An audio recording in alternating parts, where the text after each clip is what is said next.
একেই বলে কপাল।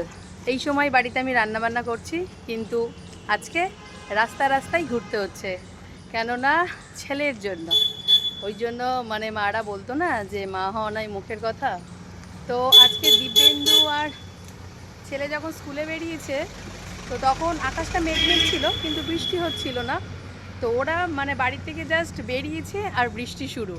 তো ছেলে রীতিমতো পুরো ভিজে গেছে। তো প্রায় 3 ঘন্টার উপরে ক্লাস, তো ওইভাবে তো আর ভিজে ভিজে ক্লাস করা যাবে না।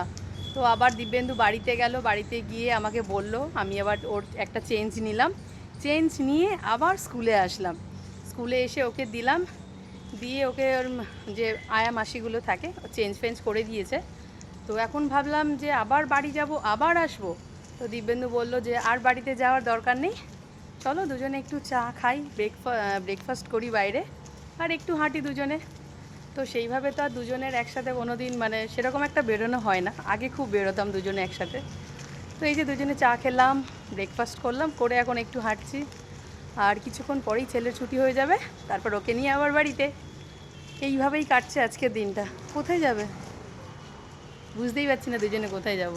হেঁটেই যাচ্ছি, হেঁটেই যাচ্ছি।